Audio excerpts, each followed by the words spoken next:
अपनी बेटी को माँ के सिवाय अच्छा कौन समझ सकता है। मुझे तुम्हारा स्वभाव अच्छी तरह पता है।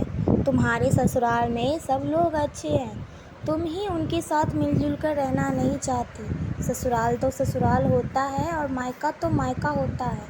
मायके में घर का काम अपनी मर्जी से होता है। ससुराल में सबसे पहले सबका दिल जीतना पड़ता है, सबको अपना बनाना पड़ता है। उसके लिए छोटे से लेकर बड़ों तक सबको प्यार करना पड़ता है। सबकी पसंद नापसंद का ध्यान रखना पड़ता है। सबसे प्यार से बोलकर सबको उनके घर के कामों में मदद करनी पड़ती है। तभी सब लोग घर में आई नई बहू को स्वीकार करते हैं, उसे अपना मानते हैं। तुम जिम्मेदारी लेने के लिए तैयार ही नहीं हो, इसीलिए रोज़ रोज़ मायके चली आती हो। यहाँ आकर भी वही करती हो।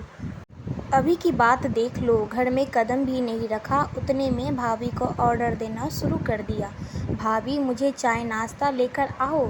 वह व्यक्ति घर में है या नहीं, वह कैसी है, उसकी तबीयत कैसी है, वह पूछना भी ज़रूरी नहीं समझा। घर में आए मेहमान की मेहमान नवाजी होती है, पर उनका बर्ताव, बोलना, सामने के लिए व्यक्ति को पसंद आना तो मेहमान नवाजी न मांगने पूर्ति होती है। पर तुम्हारा ऐसा बर्ताव मुझे ही पसंद नहीं आता, तो तुम्हारे ससुराल के लोगों को कैसे पसंद आएगा। तुम बोलती हो ना मेरी बहू का बहुत ठाठ है, तो वो बात सही है। उसने यहाँ हमारा दिल जीत लिया है और हर एक के दिल में खुद की जगह बनाई है। वह रोज़ रोज़ तुम्हारे जैसे ससुराल के लोगों के साथ झगड़ा करके मायके नहीं जाती। इस वजह से ससुराल और मायका दोनों जगह की उसकी इज्जत होती है। जब तक उसे अपने मायके से बुलावा नहीं आता, तब तक वह जाती नहीं। आज माँ ने ही अपनी बेटी को उसके बर्ताव के दोष दिखाए, क्योंकि उसे लगता था कि अपनी बेटी को अभी नहीं समझाया तो वह उसे कभी नहीं समझाएगी। तब तक बहू भी घर आ गई। उसने अदिति को देखते ही वह बोली, अरे दीदी, आप कब आई? मुझे फ़ोन कर दिया होता तो मैं जल्दी घर आ गई होती ना। इस दीदी पर अदिति बोली, नहीं नहीं भाभी, मैं वापस जा रही हूँ।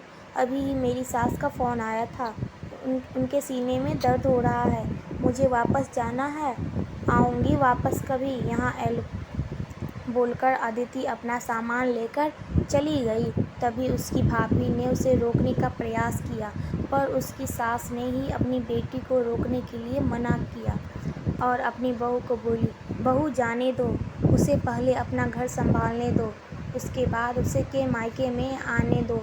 तुम्हें भी किसी के नहीं बुलाने पर तुम्हारी मायका जाती हो क्या? तभी बहू की समझ गई कि सास उनकी बेटी को जीवन का पाठ पढ़ाया।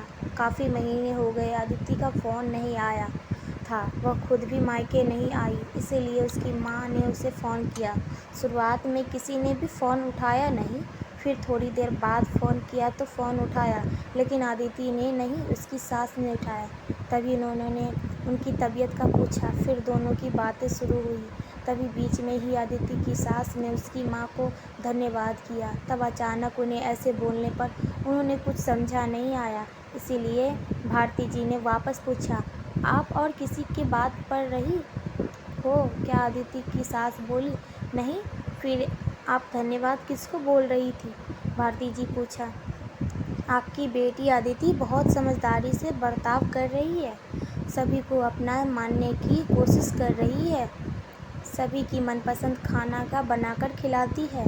घर में बहुत आनंद का वातावरण बना है, कोई भी झगड़ा नहीं, जैसे स्वर्ग ही बन गया हो मेरा घर।